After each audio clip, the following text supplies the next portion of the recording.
The steady beep of monitors filled the sterile air as Diane Martinez sat in the emergency room chair, pressing an ice pack wrapped in gauze against her torn earlobe.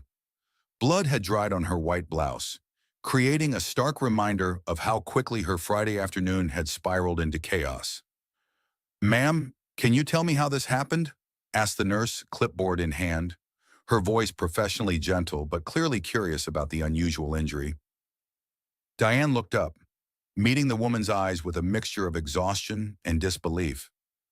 "My millionaire ex-husband's pregnant mistress bit my ear during a custody exchange." The nurse paused, pen hovering over the intake form. "I'm sorry, what—" "You heard me correctly," Diane said, managing a bitter laugh.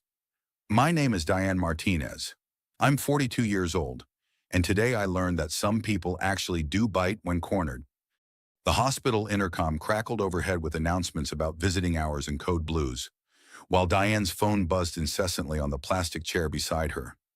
Richard Coleman, her ex-husband and tech millionaire, had been sending texts for the past hour. Each message was a variation of the same theme. "Let me handle this. We need to talk. Think about the children." Her phone rang, and Maria's voice filled the small triage area through the speaker. "Diane, are you okay? I'm driving over now. Do not sign anything Richard gives you. Do you hear me?" "I hear you," Diane said, wincing as she adjusted the ice pack.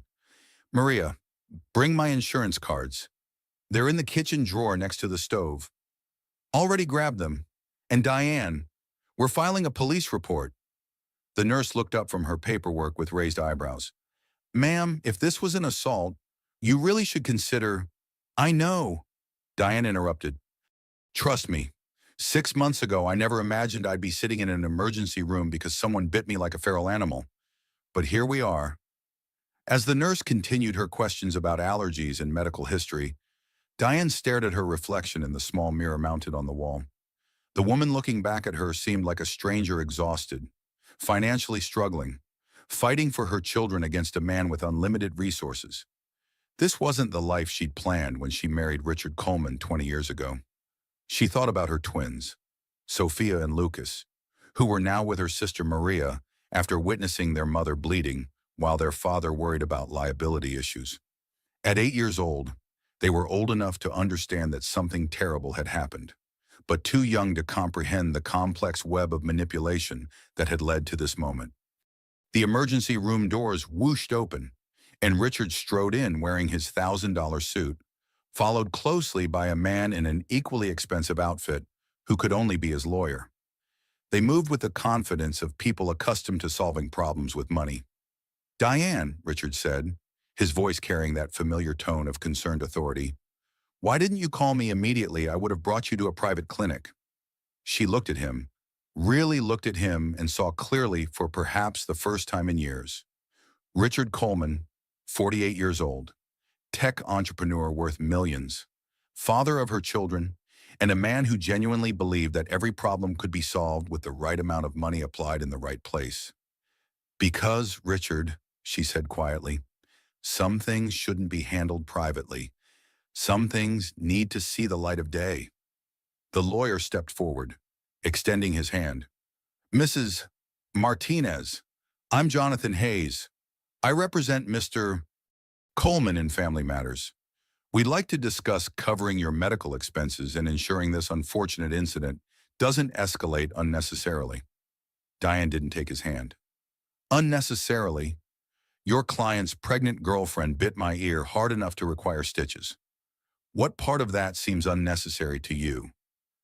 "Amber is under tremendous stress," Richard said, sitting in the chair beside her without invitation. "The pregnancy, the custody situation, your recent behavior." "My recent behavior?" Diane's voice rose, causing several other patients to look their way. "Richard, your mistress answered the door wearing my designer robe and then physically attacked me when I questioned why my daughter supposedly needed an inhaler she's never required before."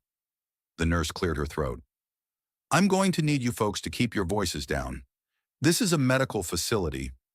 Jonathan leaned closer, lowering his voice. "Mrs. Martinez, Amber was defending herself and her unborn child from what she perceived as an aggressive confrontation. Mr. Coleman is willing to handle all medical expenses and compensate you for your pain and suffering, provided we can resolve this matter quietly. Quietly, Diane repeated, testing the word. Like we resolved our divorce quietly, like we've handled custody quietly, like we've managed my financial dependence quietly for 20 years. Richard's phone buzzed, and he glanced at it reflexively, a habit that had driven Diane crazy throughout their marriage. Diane, I'm trying to help. You know I care about you and the children. Let me take care of this. The way you took care of our marriage, she asked. The way you took care of my career when you convinced me that traveling for work would be too hard on the kids. The way you're taking care of Amber now by setting her up in our old life. Maria burst through the emergency room doors, still wearing her nurse scrubs from her shift at the pediatric clinic. She took one look at Richard and Jonathan, then immediately moved to Diane's side. How bad is it? Maria asked, gently examining the bandaged ear. 7 stitches, Diane said. But I think my pride took more damage than my earlobe. Maria's eyes flashed as she turned to Richard. Really, your pregnant girlfriend bit my sister, and you brought a lawyer instead of an apology. Maria, we're trying to handle this responsibly, Richard said. Diane doesn't need the stress of police reports and legal proceedings. I can make sure she's taken care of. Taken care of, Maria repeated, her voice dripping with disdain. Like a pet or a problem to be managed. The doctor appeared, a woman in her 50s with kind eyes and efficient movements. Mrs. Martinez, I'm Dr. Chen. Let's get you properly cleaned up and stitched. The good news is that ear injuries heal well, though you'll have a small scar. As Dr. Chen led Diane toward the treatment room, she heard Richard telling Jonathan, handle the billing, make sure there are no insurance complications, and call Dr. Phillips. I want a second opinion on the treatment. Diane stopped walking and turned around. Richard, stop! What? Stop trying to control this. Stop trying to manage me. Stop trying to buy your way out of the consequences of your choices. I'm trying to help our family, and he said, and for a moment, his voice carried genuine confusion. We're not a family anymore, Diane said quietly. We haven't been for a long time. I just took too long to accept it. 3 hours earlier, Diane had been picking up her twins from Richard's penthouse, believing the worst part of her divorce was behind her. She'd been wrong about that, just as she'd been wrong about so many things. But sitting in that emergency room, ice pack pressed to her wounded ear, she realized something important. Being wrong about the past didn't mean she had to be wrong about the future. The difference was, this time she wasn't going to let her millionaire ex-husband buy her silence. The elevator music in Richard's luxury high-rise had always annoyed Diane, but today it felt like a soundtrack to her own diminished circumstances. The soft jazz melody that once represented sophisticated living now seemed to mock her as she rose toward the penthouse that had been her home for 15 years. Good afternoon, Mrs. Martinez, said James, the doorman who still used her married name despite her corrections. Beautiful day to see the children. Thank you, James, she replied, managing a smile. His kindness was genuine, even if the familiar greeting stung. 6 months after the divorce, she still felt like a visitor in the building where she'd once belonged. The elevator dinged at the 42nd floor, and Diane stepped into the marble foyer that led to what had been her home. Everything looked exactly the same: the imported Italian tiles, the custom lighting, the abstract art that Richard had purchased because his decorator insisted it was investment-worthy. Nothing had changed except her right to be there. She pressed the doorbell, a necessity that still felt surreal. The door opened to reveal Amber Wells, 26 years old, 7 months pregnant, and wearing Diane's cream-colored silk robe, the one she'd received as an anniversary gift from Richard 3 years ago. Hello, Diane, Amber said in her characteristic slow, breathy voice that seemed designed for yoga classes and meditation apps. Richard's in a conference call with Tokyo. The children are ready. Diane stared at the robe, memories flooding back of weekend mornings when she'd worn it while making breakfast for her family. Could you please not answer the door in my clothing? Amber's hand moved protectively to her rounded belly. Technically, it belongs to Richard now. Community property and all. He said I could use whatever makes me comfortable during my pregnancy. Where did you learn about community property law? Diane asked, stepping into the foyer. Prenatal yoga class. Richard's been very educational about our rights, Amber replied. He wants to make sure I understand how property division works in California. The sound of children's laughter echoed from the living room, and Diane's heart lifted despite the tension. Sophia and Lucas, her 8-year-old twins, came running toward her with the pure joy that made everything else worth enduring. Mommy, Sophia launched herself into Diane's arms. Look what Daddy bought Amber. Lucas tugged on Diane's hand, pulling her toward the window. It's a white Tesla. Daddy says pregnant ladies need safe cars. Diane looked down at the parking garage 42 floors below, where a gleaming white Model S sat in the spot that had once held her own car, a 10-year-old Honda Civic with a broken air conditioner and a passenger door that stuck in humid weather. That's very nice, Diane managed, her voice steady despite the bitter taste in her mouth. Daddy says you could have a new car too, Lucas added with the innocent honesty of childhood. He says he worries about you driving that old one. Richard emerged from his home office, phone still pressed to his ear, gesturing apologetically. His hair was perfectly styled. His casual weekend outfit probably cost more than Diane spent on groceries in a month, and he moved with the confident energy of a man whose problems could be solved with money. Yes, I understand the timeline concerns, he said into the phone, but the server architecture needs to be foolproof before we launch in Asia. Revenue projections don't matter if the platform crashes on day one. He ended the call and smiled at Diane with the same charm that had attracted her in college. Sorry about that. You know how these international deals or time zones don't respect family schedules. Of course, Aunt Diane said. Are the kids ready? Actually, I wanted to talk to you about something, Richard said, nodding toward Amber. Could you give us a moment? Amber drifted toward the kitchen, her movements deliberately graceful. I'll make some of that herbal tea Dr. Martinez recommended for the baby's development. Richard waited until Amber was out of earshot, then moved closer to Diane. You look tired. Are you eating enough? I'm fine, Richard. Because I've been thinking about our arrangement. The kids need stability, and I hate seeing you struggle. What if I took care of a few things? Your car situation, for instance. And maybe we could adjust the custody schedule so you have more time to focus on getting back on your feet professionally? Diane studied his face, seeing the genuine concern mixed with something else, the satisfaction of someone solving problems through generosity. What kind of adjustment? Nothing major. Maybe the kids could stay here during the week, and you'd have them on weekends they'd be closer to their school. Amber could help with homework and activities, and you'd have more flexibility to rebuild your career. You want to reduce my time with my children to weekends. I want to help everyone, Richard said. Think about it, no more rushing around trying to get them to school from your apartment across town. No more worrying about after-school care on your marketing assistant salary.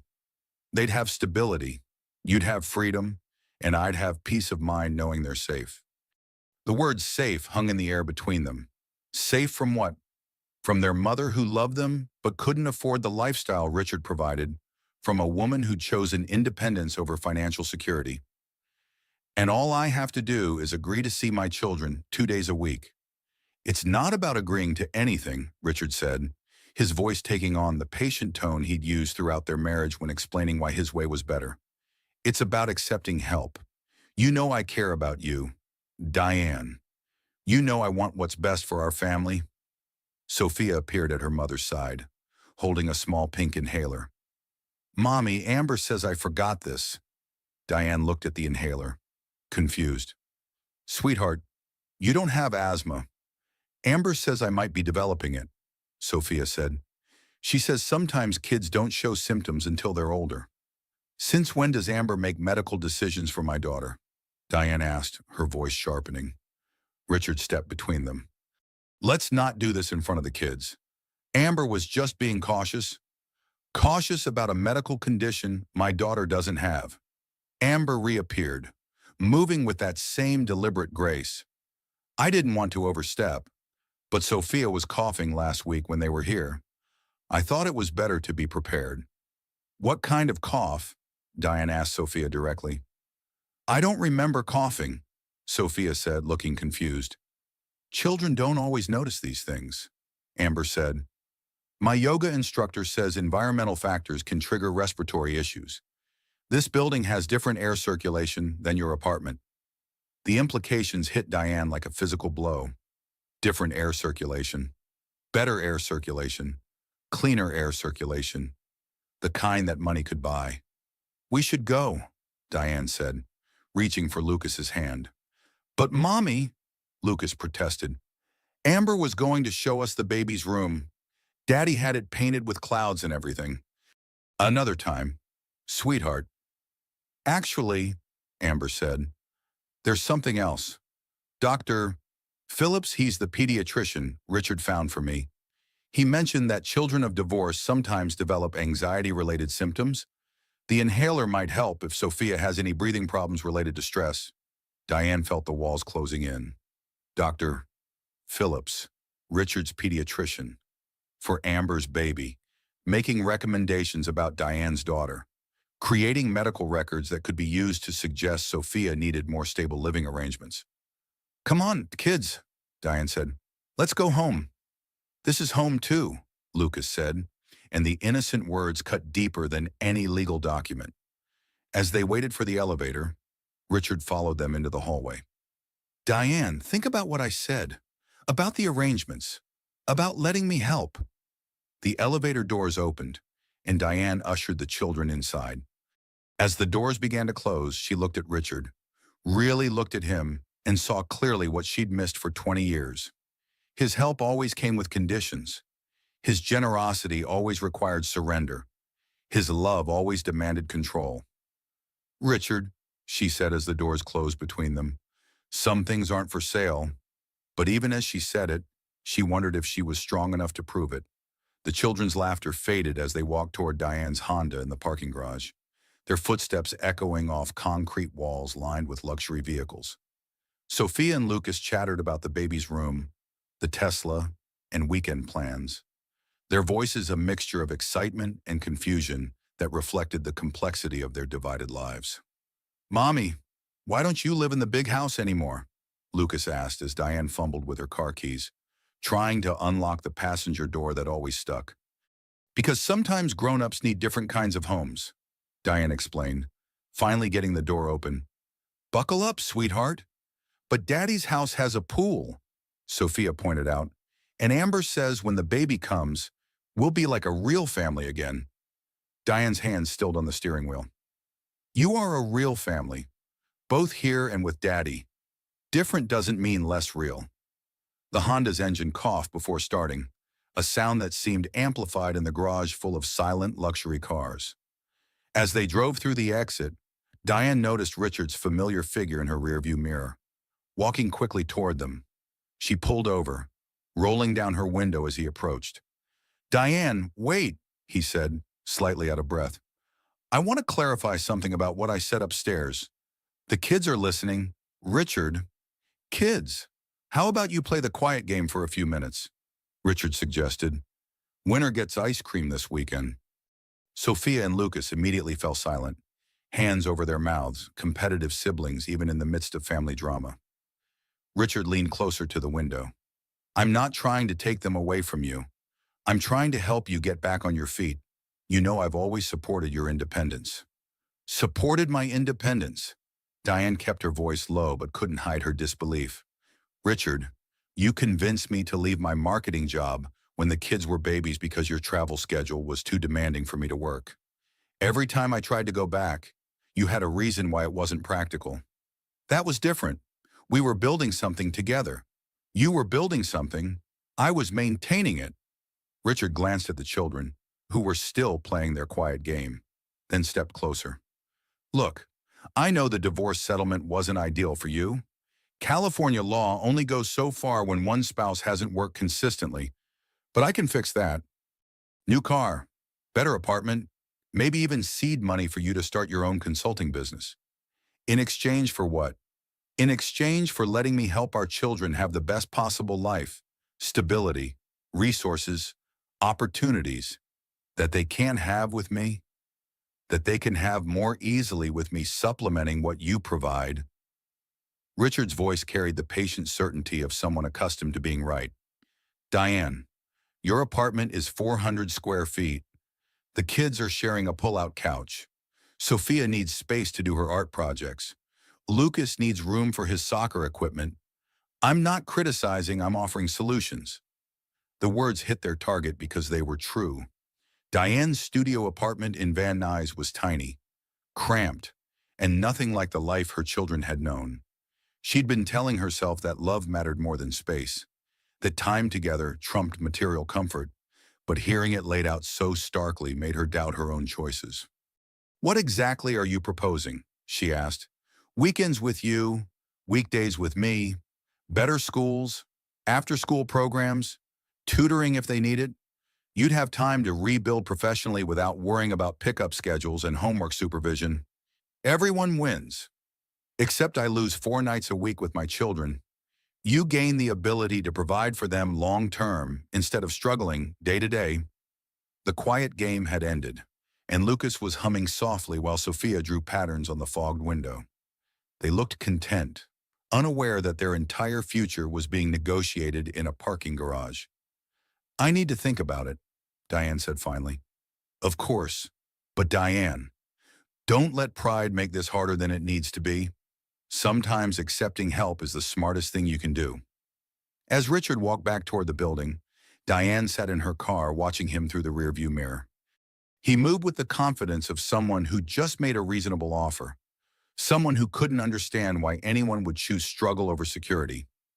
She started the engine and pulled into traffic, heading toward her small apartment where 2 8-year-olds would spend the weekend sleeping on a pull-out couch, while their father's pregnant girlfriend occupied their former bedroom. Mommy, Sophia said as they waited at a red light, are you sad? Why do you ask, sweetheart? You look like you do when you're paying bills. From the mouths of babes, Diane caught her daughter's eyes in the rearview mirror. Sometimes grown-ups have to make hard decisions. But you know what? What are the most important things can't be bought or sold? Like how much I love you and Lucas? More than Daddy's money, Lucas asked. Money isn't love, buddy. Money is just money. But money buys nice things, Sophia pointed out with 8-year-old logic. It does. But the nicest things, hugs, bedtime stories, family game nights, those are free. As they drove through the city, Diane realized she was trying to convince herself as much as her children. Richard's offer was practical, generous even. The kids would have better schools, more space, more opportunities. All she had to do was accept that being their weekend mother was enough. All she had to do was admit that love wasn't enough to compete with a millionaire ex-husband's resources. All she had to do was let Richard buy custody the same way he'd bought everything else in their marriage. The traffic light turned green, and Diane drove toward home, carrying her children and her doubts toward an uncertain future.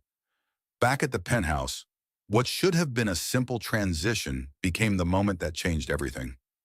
Diane had returned to retrieve Sophia's art portfolio, which had been forgotten in the rush to leave. The children waited in the car while she made what should have been a quick trip upstairs. She forgot her drawings for the school project, Diane explained to Amber, who answered the door looking slightly harassed. Richard's back on his call, Amber said. The portfolio is in Sophia's room. Diane walked through the apartment that had been her home, past furniture she'd chosen and artwork she'd selected, toward the bedroom that had belonged to her daughter. Everything felt familiar yet foreign, like visiting a museum of her former life. In Sophia's room, she found the portfolio on the desk next to a small pink inhaler, the same one from earlier. Found what you need. Amber appeared in the doorway, one hand resting on her pregnant belly. Yes, thank you. Diane picked up the portfolio, then paused. Amber, about this inhaler. Sophia really doesn't have asthma. I've been her mother for 8 years and she's never had breathing problems. Things change, Amber said. Children develop conditions. Richard wants to be prepared. Richard isn't a doctor. No, but Dr. Phillips is. He's the one who suggested the inhaler after Richard described Sophia's symptoms. What symptoms? Diane's voice sharpened. When did my daughter have symptoms that required medical consultation without my knowledge? Amber's face flushed. Last weekend when they were here, she was coughing during the night. Richard was concerned. And instead of calling me, you took her to a doctor. It wasn't like that. Dr. Phillips is my obstetrician. Richard mentioned it during my appointment, and Dr. Phillips said it sounded like environmental triggers. He wrote the prescription as a precaution. The room felt smaller suddenly. Diane realized she was looking at a carefully constructed narrative, Sophia's mysterious cough, the convenient doctor's visit, the inhaler that would create a medical record suggesting her daughter needed treatment available only in Richard's home. I want to see the medical record, Diane said. That's between Richard and Dr. Phillips. My daughter's medical care is between me and her doctor. I have joint custody, which means joint medical decision-making. Amber's breathing quickened slightly. You're being paranoid. Richard loves those children. He's trying to protect them. From what? From their mother. From instability, Amber said, her voice rising. From financial stress. From constantly moving between homes. From a mother who's too proud to accept help when her children need. Stop! Diane's voice was quiet but firm. You don't get to tell me what my children need. I live with them 4 days a week. I see how they talk about the differences between here and your apartment. I see how they worry about you. They worry about me. Sophia asked Richard if you have enough money for food. Lucas wanted to give you his allowance so you could fix your car. They're 8 years old, and they're trying to take care of their mother because their mother won't let their father help. Each word landed like a physical blow. Diane saw her children's kindness reflected back as evidence of her failure. Their love twisted into proof of her inadequacy. That's enough, Diane said, starting toward the door. Amber stepped sideways, not quite blocking the exit, but close enough to create a confrontation. They deserve better than this back and forth. They deserve stability. They deserve their mother. They deserve a mother who puts their needs first. Get out of my way. Richard could petition for full custody, Amber said, her voice dropping to almost a whisper. Dr. Phillips would testify about the respiratory issues. The school could document their stress levels. Your financial records speak for themselves. The threat hung in the air between them, spoken softly but unmistakably clear. Are you threatening me with my own children? I'm telling you what's going to happen if you keep fighting what's best for everyone. Diane stepped closer, and Amber's hand moved protectively to her belly again. What's best for everyone is that you stop pretending to be their mother. I care about them. You care about Richard. The children are just part of the package. That's not true. Then explain the inhaler. Explain taking my daughter to a doctor without telling me. Explain creating medical records that make me look negligent. You're being paranoid and hostile, Amber said, backing toward the wall. This is exactly the kind of behavior that makes Richard worry about your emotional stability. My emotional stability? Accusing people of conspiracies, getting angry over someone trying to help your children. Help them or replace me? The question seemed to snap something in Amber. She straightened, her yoga instructor calm dissolving into something sharper. Maybe that's what scares you most. That they might actually be happier here. The slap came without conscious thought, Diane's hand connecting with Amber's cheek in a sharp crack that seemed to echo in the small room. For a moment, both women stood frozen, shocked by the sudden violence. Then Amber lunged forward, her teeth finding Diane's earlobe and biting down hard enough to draw blood. Diane cried out, pulling away, her hand coming back red when she touched her ear. You bit me, Diane said, staring at the blood on her fingers. You hit me, Amber replied, cradling her cheek. They stood facing each other, two women who'd been circling each other for months, finally showing their true faces. The facade of civilized co-parenting had cracked, revealing the primitive emotions underneath. Richard appeared in the doorway, drawn by the sound of Diane's cry. He took in the scene, his pregnant girlfriend holding her face, his ex-wife bleeding from her ear, and immediately moved to Amber's side. "What happened?" he demanded. "She hit me," Amber said, tears starting to flow. "I was just talking to her about Sophia's inhaler, and she attacked me." "That's not," Diane began. "Are you okay?" Richard asked Amber, completely focused on her. "Is the baby okay? Should we call Dr. Phillips?" "I think so," Amber said. "I'm having some cramping. The stress—" Richard helped Amber to a chair, his hands gentle and protective. "I'm calling an ambulance." "Richard," Diane said, "she bit me. Look at my ear." He glanced at her briefly, taking in the blood, but his attention remained on Amber. "You hit a pregnant woman. Diane, what did you think would happen? I think I need stitches. I think you need to leave. Now." As Richard called 911, reporting a pregnant woman in distress after being assaulted, Diane realized she was calling her own emergency contact. She pressed the towel Richard had given her against her bleeding ear and listened to him describe his version of events to the dispatcher. "My ex-wife struck my pregnant partner during a custody exchange," he said, his voice calm and authoritative. "My partner is 26 weeks pregnant and experiencing cramping. Yes, we need immediate medical attention." The children watched their mother bleed while their father worried about liability. And in that moment, Diane understood that the battle for her family had been lost before she even knew it was being fought. Richard's money hadn't just bought silence. It had bought a narrative where she was the unstable ex-wife and Amber was the innocent victim. All that remained was making it official. The hospital discharge papers rustled in Diane's hands as she sat in her Honda outside the emergency room, trying to process what had just happened. 7 stitches, antibiotic cream, and a tetanus shot later.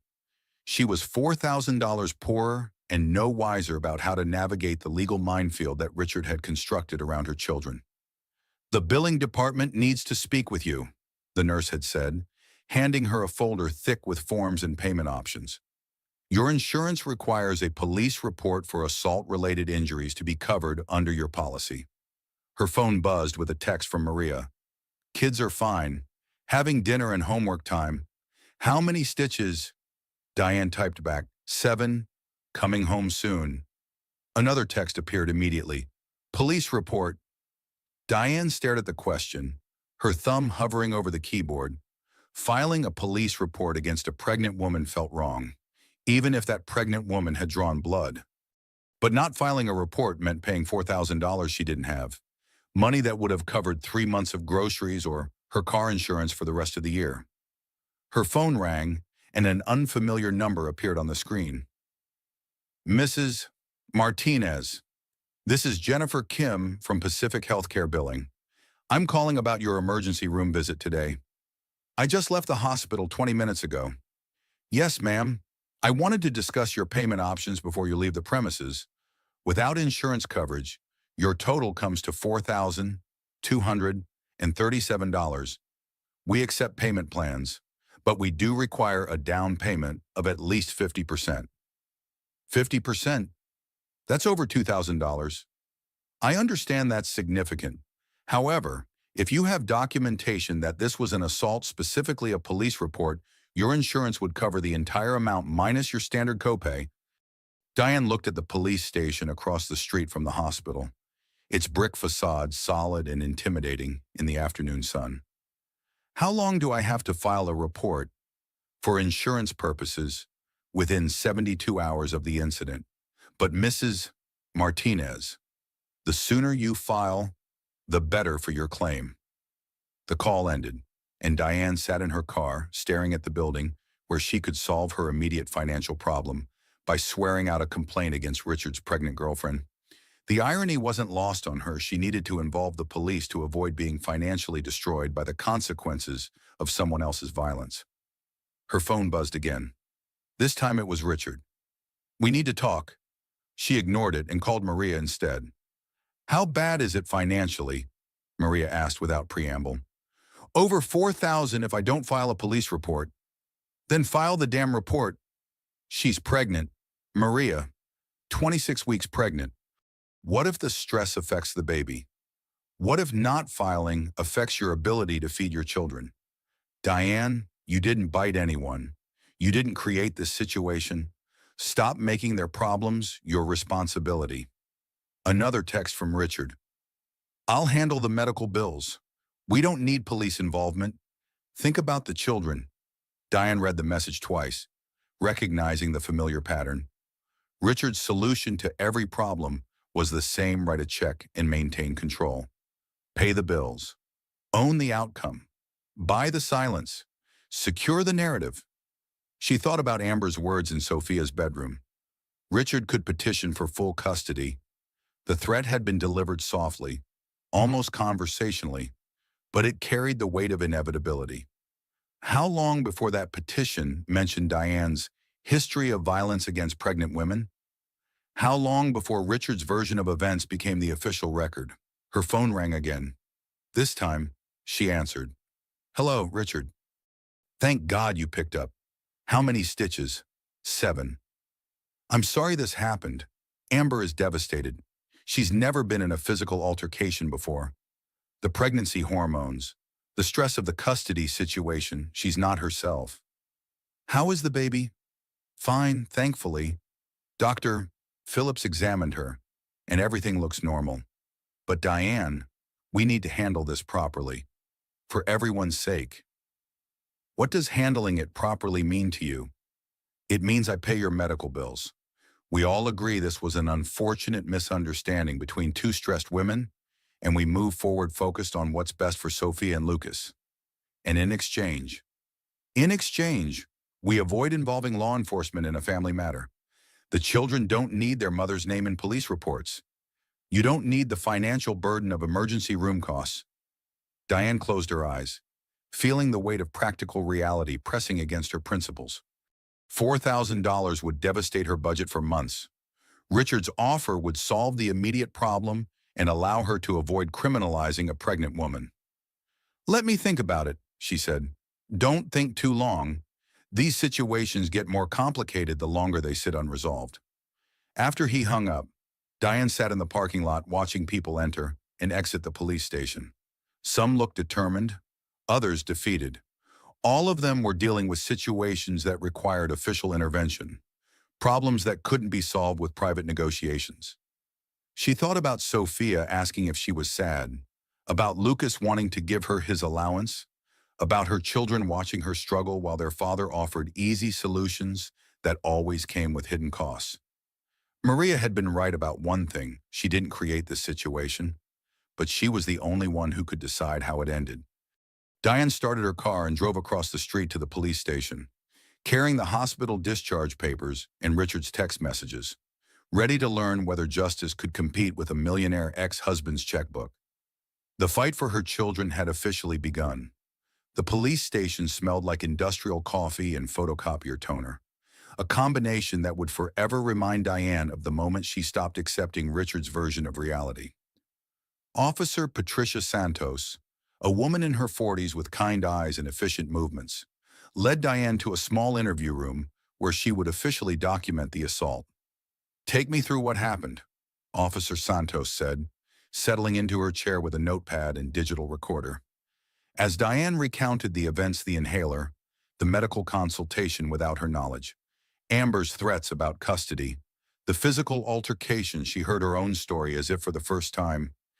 Spoken aloud to a neutral party, the pattern became clear: systematic undermining disguised as concern. You mentioned the child's medical records, Officer Santos said. Do you have copies of this doctor's consultation? No, I only learned about it today when I found the inhaler. And your daughter has no history of respiratory issues? None. Her pediatric records are clear.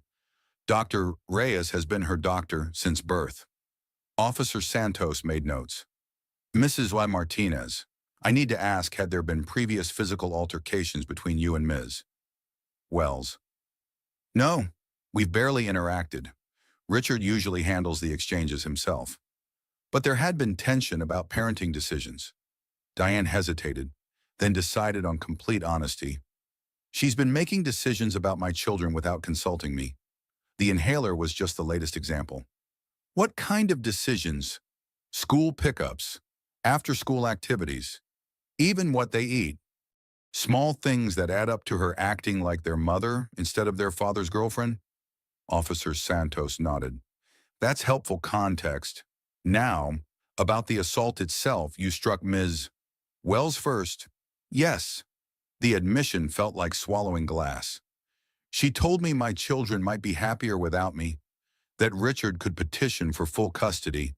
I lost my temper. And then she bit your ear, hard enough to require stitches. Self-defense becomes complicated when the initial aggressor seeks medical attention. Officer Santos explained gently. However, biting someone hard enough to require emergency room treatment exceeds reasonable self-defense. As Officer Santos completed the paperwork, Diane's phone buzzed constantly. Text after text from Richard, each one increasing in urgency. Diane, please call me. We can work this out privately. Think about how this affects the children. My lawyer says this could complicate custody arrangements. The last message made her blood run cold. She showed it to Officer Santos, who read it with professional interest. Implied threats about custody during an assault investigation aren't advisable, the officer said mildly. I'll include this in my report.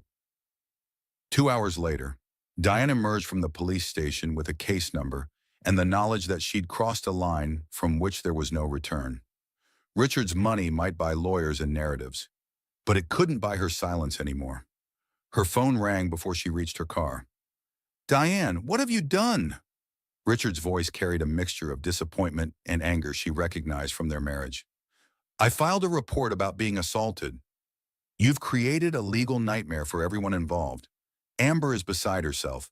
She's never been accused of anything like this. Maybe she shouldn't have bitten me. You hit her first, a pregnant woman. Do you understand how this looks? Diane got into her car, suddenly exhausted. How it looks to who? Richard. To the family court judge who'll decide custody. To the social workers who might investigate our living situations. To the lawyers who'll use this as evidence that you're unstable. Unstable. Violent toward pregnant women. Unable to handle stress appropriately. Putting your own need for revenge above what's best for the children. Each accusation landed with surgical precision, targeting her deepest fears about herself as a mother. Richard had always been skilled at finding emotional pressure points and applying just enough weight to create compliance. I protected myself from someone who was threatening my relationship with my children. You attacked someone who was trying to help our family. The word "our" hung between them, carrying 20 years of shared history and divergent interpretations of what family meant. Richard, Amber isn't family. She's your girlfriend who happens to be pregnant.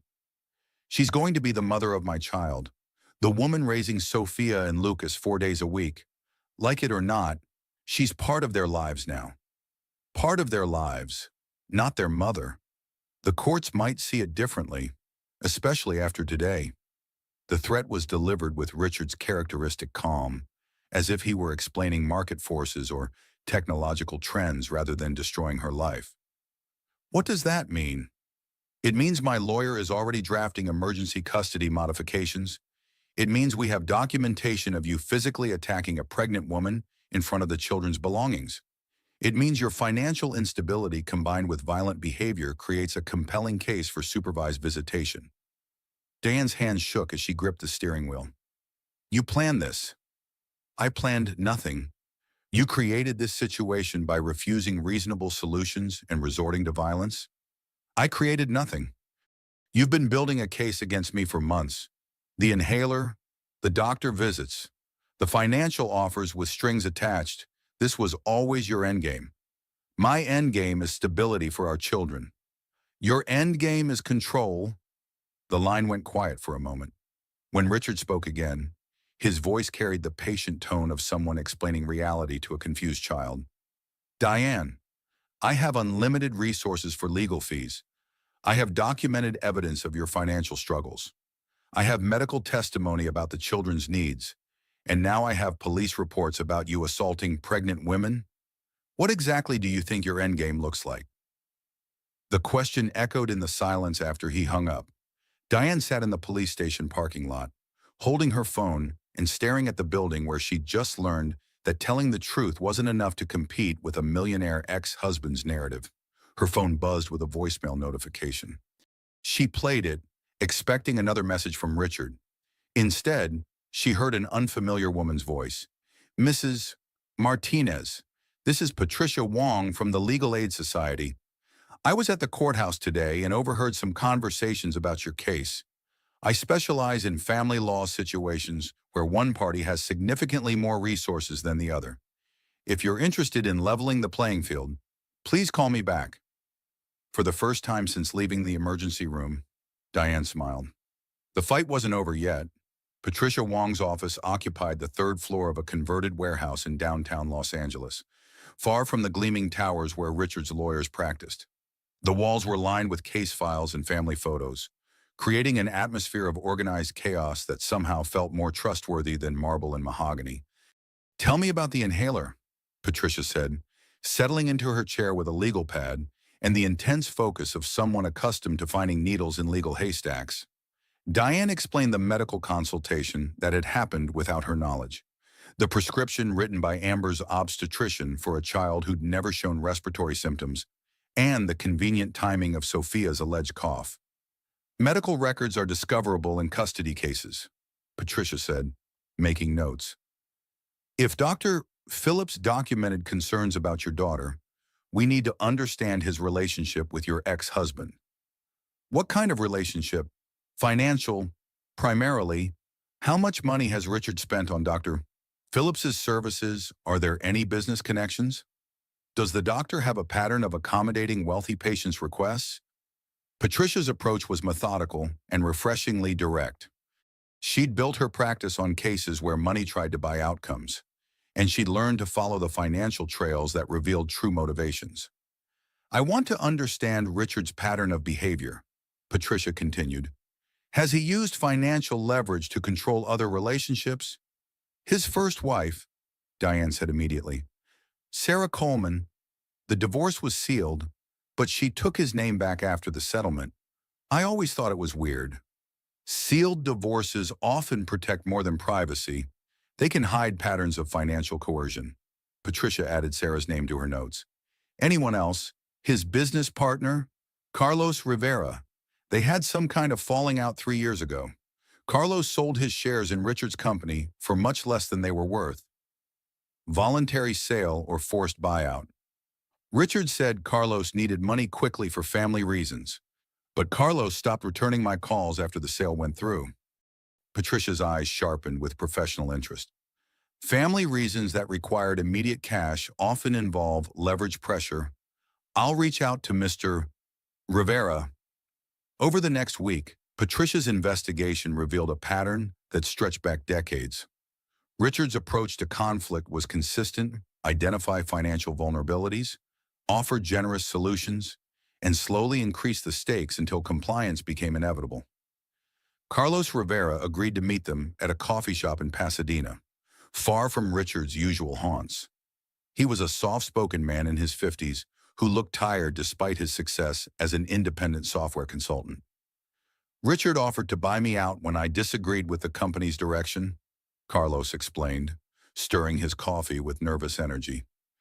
"He wanted to prioritize government contracts, and I thought we should focus on commercial clients." "That sounds like a normal business disagreement," Diane said. "It was, until I said no to his buyout offer. Then my payroll started being delayed. Client contracts I'd negotiated suddenly needed his approval. Access to company accounts became complicated." Patricia leaned forward. "How long did this go on?" 6 months.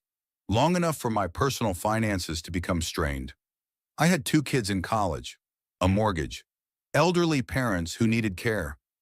Richard knew all of this because we'd been friends for 15 years. "So you sold?" "I sold for 30 cents on the dollar because I couldn't afford to fight anymore." Richard framed it as helping me through a difficult time, but he created the difficulty. The pattern was becoming clear. Richard's generosity was always preceded by manufactured crisis, and his solutions always required surrender of autonomy. "Did he do this to other people?" Diane asked. His executive assistant before Amber? Jennifer something? She questioned his expense reports, and suddenly her job performance became an issue. He offered to transfer her to another company, one where she'd make less money but avoid termination. She took the transfer, and Amber replaced her. Amber was hired as Jennifer's replacement. Yes, young, grateful for the opportunity, completely dependent on Richard for income and references. The investigation expanded to include Dr. Phillips, whose practice received substantial donations from Richard's charitable foundation. The pediatric clinic where Dr. Phillips worked had been struggling financially until Richard's foundation provided a grant specifically for innovative childhood wellness programs. It's not exactly quid pro quo, Patricia explained, but it creates an environment where accommodating Richard's requests feels like good business. They found similar patterns throughout Richard's life. The private school his children attended had received donations specifically for their scholarship fund. The family court mediator who'd handled their divorce settlement was part of a mediation firm that regularly received referrals from Richard's lawyers. He's not breaking laws, Patricia said. He's creating webs of financial obligation that make people feel grateful to help him, including me, Diane realized. 20 years of him handling everything, taking care of problems, making sure I never had to worry about money. Until you wanted independence, until I wanted a divorce. Patricia's final discovery was the most revealing. Amber's yoga studio, the one she'd started with her own money, according to Richard, was actually funded through a business loan personally guaranteed by Richard. If the studio failed, Amber would owe him directly. She's not his girlfriend, Diane said, staring at the loan documents. She's his employee, with benefits that include housing and health care, but also complete financial dependence. And now she's pregnant, which makes leaving even more complicated. Diane thought about Amber's sharp words in Sophia's bedroom, the threats about custody and stability. Even Amber's aggression served Richard's purposes, creating a crisis that justified his intervention. He's not evil, Diane said quietly. He genuinely believes he's helping people, but his help always comes with conditions that ensure his control. The most effective manipulation often does feel like kindness, Patricia agreed. The question is, are you ready to break the pattern? Diane looked at the evidence spread across Patricia's desk: contracts and donations, loans and obligations, a carefully constructed web designed to make resistance financially impossible. For 20 years, she'd been caught in that web, accepting Richard's version of generosity without understanding its true cost. I'm ready, she said. For the first time since the divorce, Diane felt like she was playing the same game as her millionaire ex-husband. The rules were still rigged in his favor, but at least now she understood what the game actually was. The afternoon pickup at Westside Elementary had always been Diane's favorite part of the day. Watching Sophia and Lucas emerge from their classrooms with artwork and stories, their faces lighting up when they spotted her among the crowd of waiting parents. Today, however, the familiar routine became a battlefield. Richard's black Tesla pulled into the pickup zone just as Diane was walking toward the school entrance. Through the windshield, she could see Amber in the passenger seat, her pregnant silhouette unmistakable even at a distance. This was highly unusual. Richard typically kept his dating life separate from school functions, understanding the social dynamics of divorced parents in an affluent neighborhood. Diane called Janet Torres, the school secretary who'd become a friendly face over the past 3 years. Good timing. I wanted to talk to you about Sophia's art portfolio submission, but Diane's attention was fixed on Richard and Amber approaching the school doors, moving with the purposeful confidence of people on a mission. Mrs. Martinez, Richard called out, his voice carrying across the pickup area loud enough to draw attention from other parents. We need to discuss this afternoon's arrangements. Several mothers turned to watch, recognizing the dynamics of a custody dispute unfolding in real time. Diane felt heat rising in her cheeks as she realized they were about to have a very public conversation. The arrangements are that I pick up the children on Fridays, Diane said, keeping her voice level. There's been a change, Amber interjected, stepping forward with one hand resting protectively on her belly. The emergency custody hearing has been moved up. The children need to come with us today. What emergency custody hearing? Richard produced official-looking papers from his jacket. Filed this morning, given recent events, the court agreed to expedite the evaluation of living arrangements. Janet Torres moved closer, her expression shifting from friendly curiosity to professional concern. As a school employee, she'd witnessed these custody dramas before, but something about this confrontation felt different. Mrs. Martinez, Janet said quietly, would you like me to call the principal? That won't be necessary, Richard said smoothly. This is a family matter being handled through proper legal channels. Proper legal channels. Diane's voice rose despite her efforts to stay calm. You filed emergency papers without notice. What's the supposed emergency? The emergency, Amber said, her voice carrying clearly across the pickup area, is that some women use children to hurt their ex-husbands rather than accepting what's best for everyone involved. The comment landed like a slap. Several parents stopped their conversations to stare openly, recognizing the drama of a family disintegrating in public. Diane felt the weight of their attention, the mixture of sympathy and judgment that followed divorced mothers in communities like this. That's enough, Diane said, stepping closer to Amber. Is it? Amber continued, her yoga instructor calm replaced by something sharper. Because, from where I stand, it looks like someone would rather see children suffer than admit they can't provide what their father can offer. Ladies, Janet Torres intervened, moving between them with the authority of someone accustomed to managing conflict. The children will be coming out any moment. Perhaps we could... The children are why we're here, Richard said. They deserve stability, consistency, and parents who put their needs first. Parents! Diane turned on him, her voice shaking with anger. Amber isn't their parent. She's your pregnant girlfriend who's been playing house with my children. She's been caring for them, Richard replied. 4 days a week. She's been the one making sure they do homework, preparing healthy meals, driving them to activities. What have you been doing besides fighting what's best for them? The accusation hung in the air, and Diane felt the eyes of every parent in the pickup area. She saw recognition in some faces, other divorced mothers, who understood the impossible position of competing with unlimited resources. But she also saw judgment, the quiet assessment of a woman who couldn't keep her family together. I've been loving them, Diane said quietly. Anne. Love isn't enough, Amber said, and the words carried across the playground like a pronouncement. Love doesn't pay for tutoring or sports equipment or college funds. Love doesn't provide stable housing or consistent schedules. Love is everything, Diane replied, finding her voice. Love is what they remember when they're grown. Love is what teaches them about authentic relationships versus financial arrangements. Financial arrangements? Richard's voice sharpened. I'm trying to provide for my children's future while their mother wages war against anyone trying to help. Help? The word came out as a laugh. Richard, you've been systematically undermining my relationship with my children for months. The medical consultations, the school communications, the financial pressure, this isn't help. It's a hostile takeover. Janet Torres checked her watch nervously. The children are going to come out in about 5 minutes. Maybe we should... This is exactly the kind of behavior that makes me worry about the children's emotional well-being, Amber announced, her voice pitched to carry hostility, paranoia, public scenes. Public scenes. Diane turned to face the gathered parents directly. You want to talk about public scenes?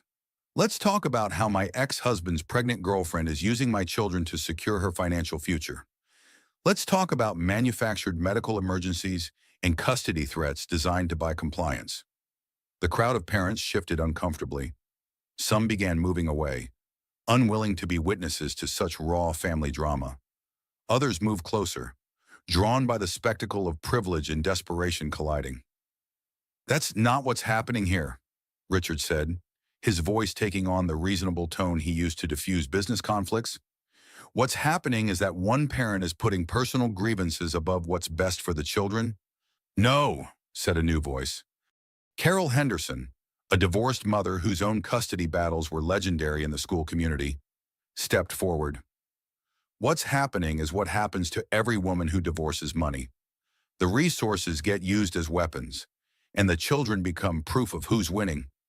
Ma'am, I don't think you understand the situation, Richard began. I understand perfectly, Carol replied.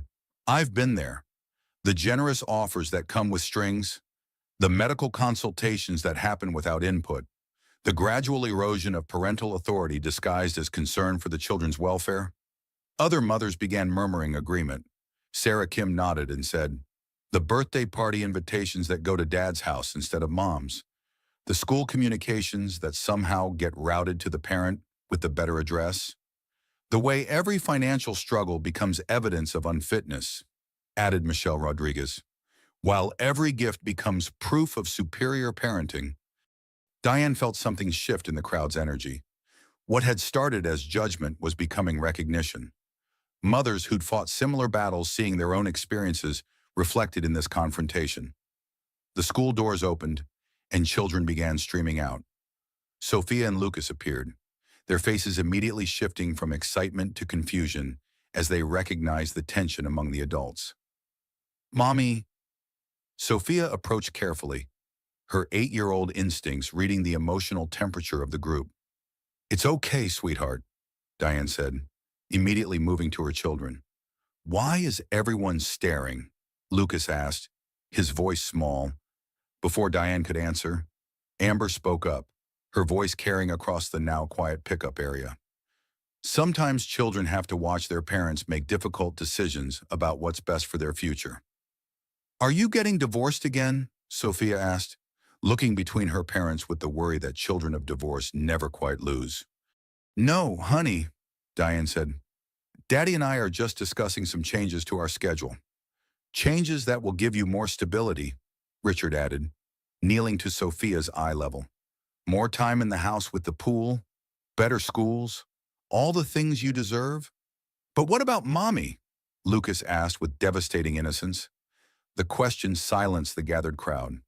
In the end, despite all the legal maneuvering and financial leverage, it came down to 2 8-year-olds who just wanted both their parents to be happy. Mommy will still see you, Amber said before Diane could respond. Just not as much, because sometimes what children want and what they need are different things. Sophia looked up at Diane with eyes too wise for her age. Mommy, are you okay? And in that moment, with 30 parents watching and her children waiting for reassurance, Diane realized something important. This wasn't about winning or losing anymore. This was about what kind of woman she wanted her daughter to become, what kind of man she wanted her son to become, and what they would remember about the day their mother chose dignity over security. I'm perfect, wine, sweetheart, Diane said, taking both children's hands. And so are you. Come on, let's go home. As they walked toward her Honda, Diane heard Janet Torres speaking firmly to Richard. Mr. Coleman, I'll need to see official court orders before any changes to pickup arrangements. Until then, Mrs. Martinez has every right to collect her children. The crowd slowly dispersed, but Diane felt the weight of their attention and, surprisingly, their support. In trying to publicly humiliate her, Richard and Amber had accidentally revealed the tactics they'd been using privately. The other mothers had recognized the pattern because they'd lived it themselves. That afternoon, Richard's lawyer received videos from 12 different parents, all documenting the playground incident. The narrative Richard had tried to control was officially out of his hands. The tide was beginning to turn. Family Court Department 12 felt like a theater designed for human drama, with its wood-paneled walls and elevated judge's bench, creating an atmosphere of formal gravity. Diane sat beside Patricia Wong at the respondents' table, watching Richard and his legal team arrange their materials with the confidence of people accustomed to winning. Judge Helen Carter entered the courtroom with the no-nonsense bearing of someone who'd spent 20 years watching families dissolve and parents weaponize children. At 58, she'd heard every possible variation of custody disputes, but something about this case had caught her attention. This is an emergency hearing regarding petition number FL 2024-8847 Coleman versus Martinez, Judge Carter announced. Mr. Hayes, you filed for emergency modification of custody based on what exactly? Jonathan Hayes stood, his expensive suit and perfectly organized briefcase projecting competence and authority. Your Honor, we have documentation of Mrs.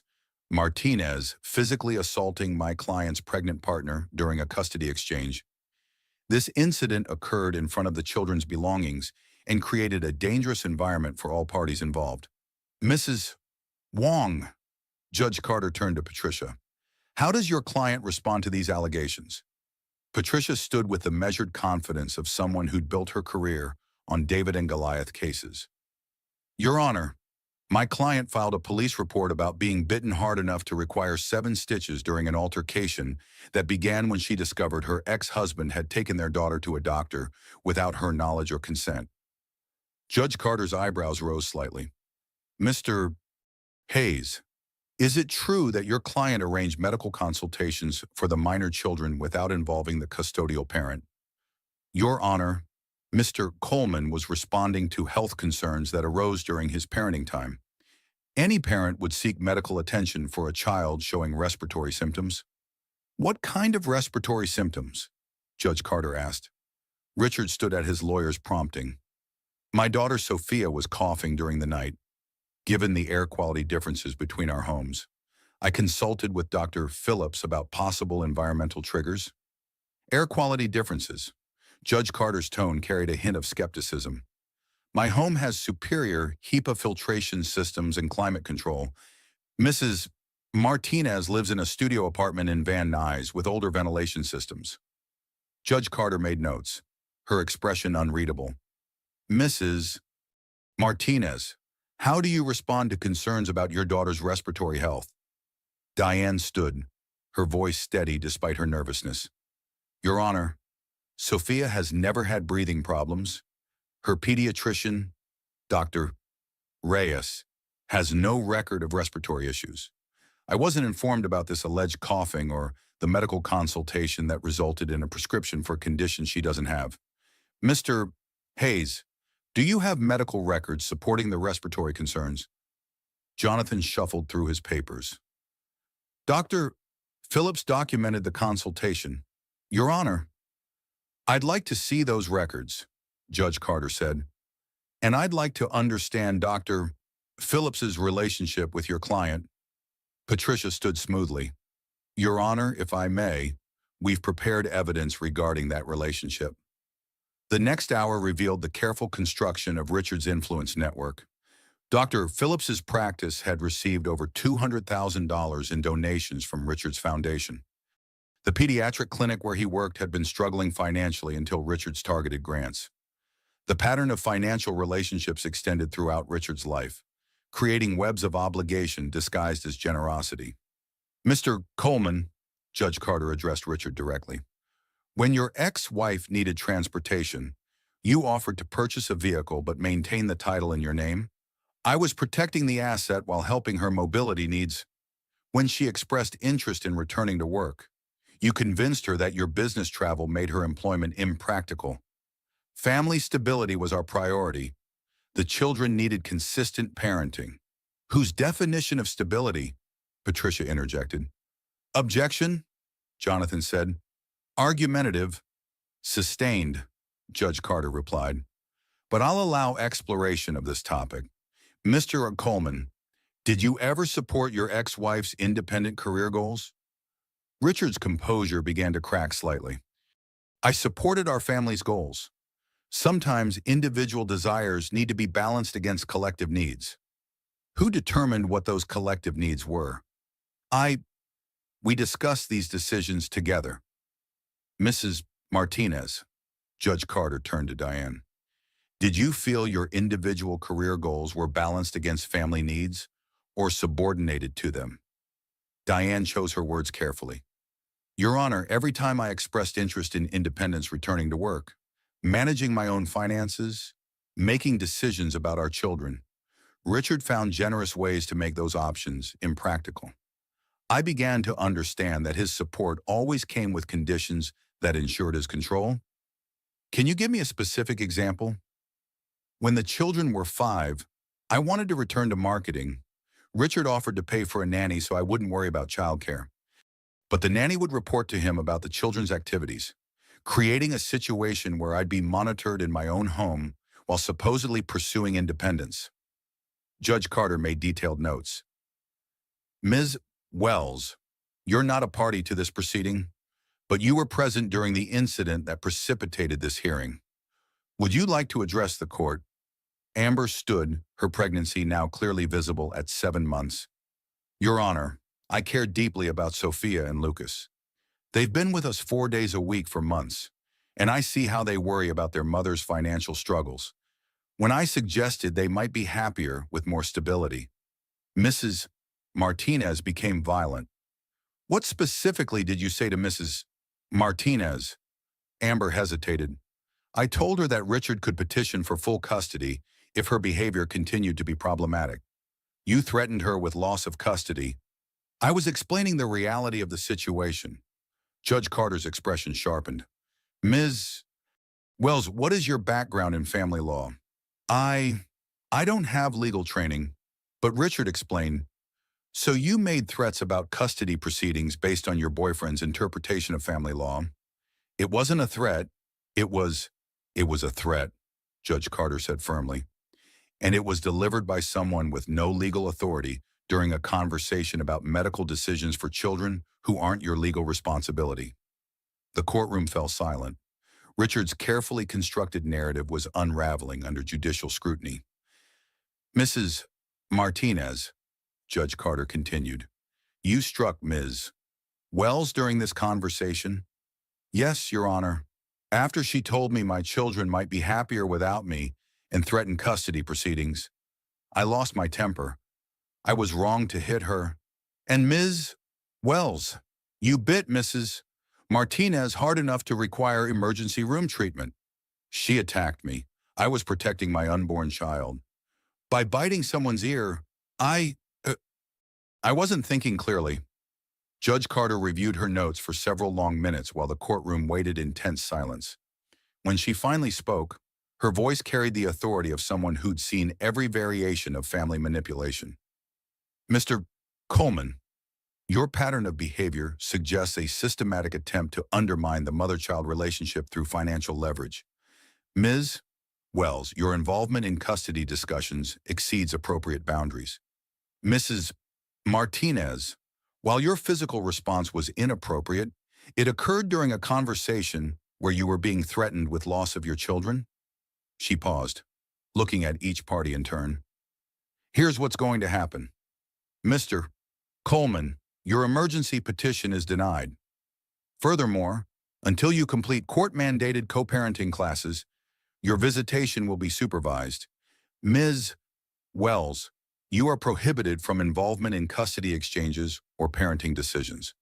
Mrs. Martinez, you will attend anger management counseling, but your custody remains unchanged. The gavel came down not with finality, but with the promise of justice. Richard's money had finally met its match, a judge who understood that the best interests of children couldn't be purchased through charitable donations or legal maneuvering. As they left the courtroom, Richard attempted one final negotiation in the hallway. Diane, this doesn't have to be adversarial. I can still help with the medical bills, with better housing for the children. Richard, Diane interrupted, for 20 years I thought your money meant you cared. Now I understand you were buying compliance, not providing love. The hallway echoed with their footsteps as they walked in opposite directions, carrying the pieces of a family that money couldn't repair. 6 months later, Diane sat in the coffee shop where she'd first met Patricia Wong, reviewing marketing proposals for the Women's Legal Aid Society while her laptop displayed the spreadsheet of her newly independent finances. The irony wasn't lost on her. She was now earning money by helping other women navigate the same battles she'd fought. The twins were thriving in their new routine. Richard's court-mandated parenting classes had forced him to focus on emotional availability rather than financial solutions, and his interactions with the children had gradually improved. Supervised visitation had initially wounded his pride, but it had taught him that his children needed his presence, not his presence. Mommy, Mrs.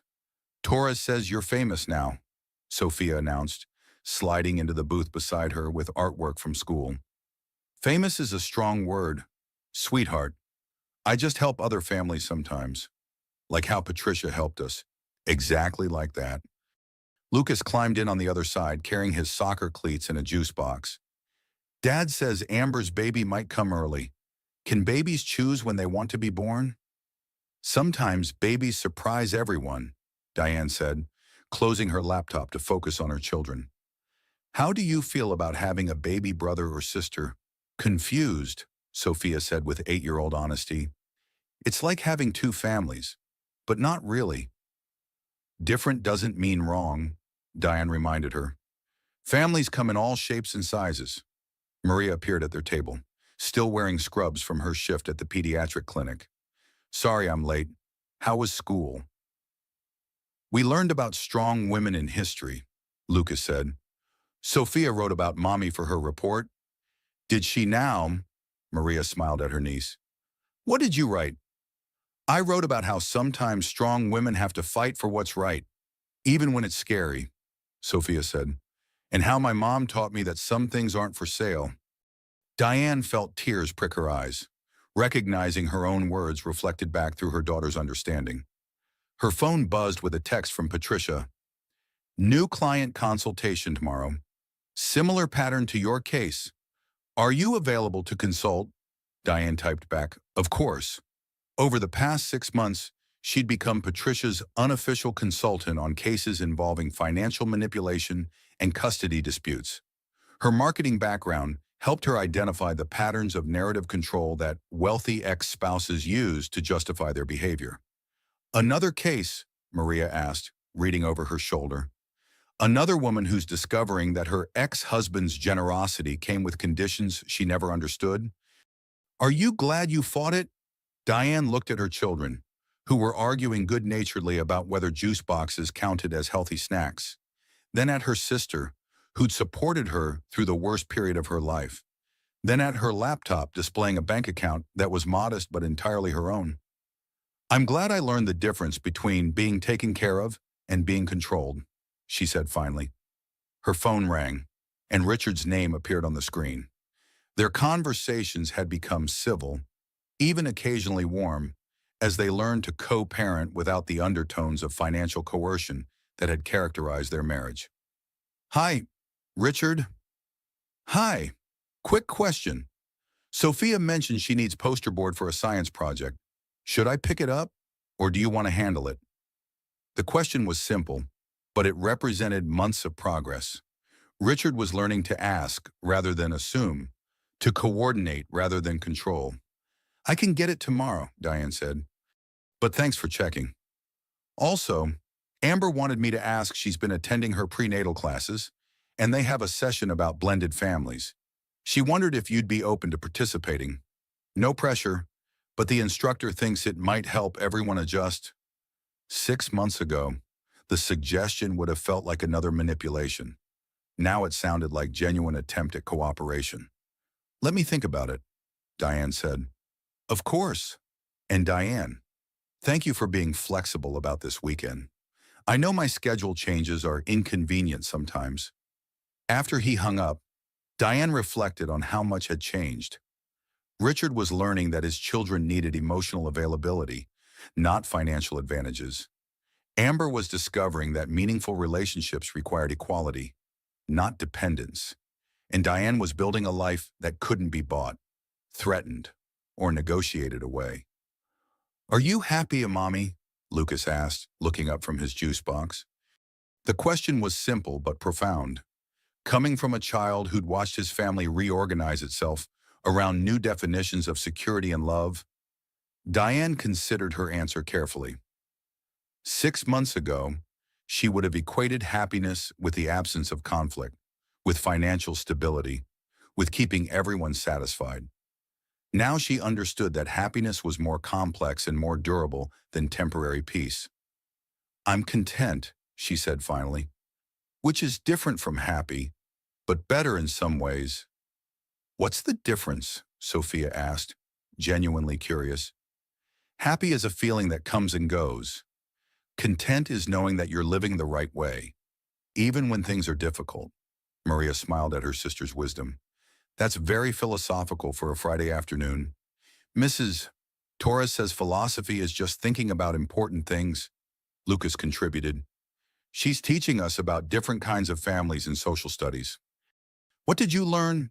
That families are about who takes care of you and who you take care of back, Sophia said. Not about who has the most money or the biggest house. The insight came with the clarity that children often brought to adult complications. Diane realized her daughter had absorbed the most important lesson from their family's transformation, that authentic relationships couldn't be purchased or negotiated. Her phone buzzed with another text, this time from a number she didn't recognize. Mrs. Martinez, this is Jennifer Kim from Dr. Phillips's office. Dr. Phillips wanted me to reach out about Sophia's follow-up appointment for her respiratory evaluation. Diane stared at the message, feeling a familiar spike of anxiety. Then she remembered that she no longer had to navigate these situations alone. She forwarded the text to Patricia with a note. Thought you should see this. 6 months later, still trying to create medical emergencies? Patricia's response came immediately. Screenshot everything. Forward to Judge Carter's office. This violates the court order about medical consultations. The exchange reminded Diane how much her circumstances had changed. 6 months ago, a message like this would have sent her spiraling into self-doubt and fear. Now it was simply evidence of ongoing behavior that the court needed to monitor. Trouble? Maria asked, noticing her expression. Just Richard's ecosystem still trying to create problems that require his solutions? Diane said. But now I have an ecosystem too. Women supporting women, Sophia said, parroting a phrase she'd heard frequently in recent months. Exactly. As they prepared to leave the coffee shop, Diane reflected on how different her life looked now. Her apartment was still small, her car still old, her bank account still modest compared to Richard's resources. But she owned her choices now, and that ownership had transformed everything else. Her children were learning to value emotional authenticity over material comfort. Richard was discovering that his greatest gift to his children was his genuine presence, not his financial provision. Even Amber was finding her own voice, gradually establishing independence as her pregnancy progressed and her yoga studio became self-sustaining. Mommy, Lucas said as they walked to the car, when I grow up, I want to be like you. What do you mean we're brave enough to do the right thing even when it's scary? Diane stopped walking, overwhelmed by the realization that her children had watched her transformation and learned its lessons. They'd seen her choose dignity over security, truth over convenience, independence over comfort. Most importantly, they'd learned that some things integrity, self-respect, authentic love truly weren't for sale. Thank you, sweetheart, she said, pulling both children into a hug. That's the best compliment anyone has ever given me. As they drove home through the Los Angeles traffic, Diane's phone buzzed with a final message of the day. This one was from a woman named Sarah Coleman, Richard's first wife. I heard about your custody case through mutual friends. I wanted you to know that I'm proud of you for fighting. I didn't have the courage 20 years ago, but watching you has inspired me to finally tell my story. Would you be interested in coffee sometime? Diane smiled, recognizing the ripple effects of choosing courage over compliance. Her battle with Richard hadn't just protected her own children, it had created permission for other women to examine their own situations and make different choices. The fight had been worth it, not because she'd won in any traditional sense, but because she'd discovered something more valuable than victory, the knowledge that her dignity wasn't negotiable, her children's love wasn't conditional, and her future wasn't for sale. As they pulled into their apartment complex, Sophia looked up from her art project and said, Mommy, I'm glad we live here. Even though it's small, because it's ours, Sophia said simply, nobody can take it away or change the rules. Diane parked the car and sat for a moment, listening to her children's chatter and feeling the weight of authentic contentment. Richard's money had bought many things over the years: luxury, convenience, social status, temporary peace. But it had never bought what she'd found in that small apartment, the irreplaceable security of owning her own choices. The golden bars of her former cage had been beautiful, but they'd still been bars. Freedom, she'd learned, wasn't about having the most resources, it was about having the right to say no to arrangements that diminished your humanity. And that freedom, finally, was priceless.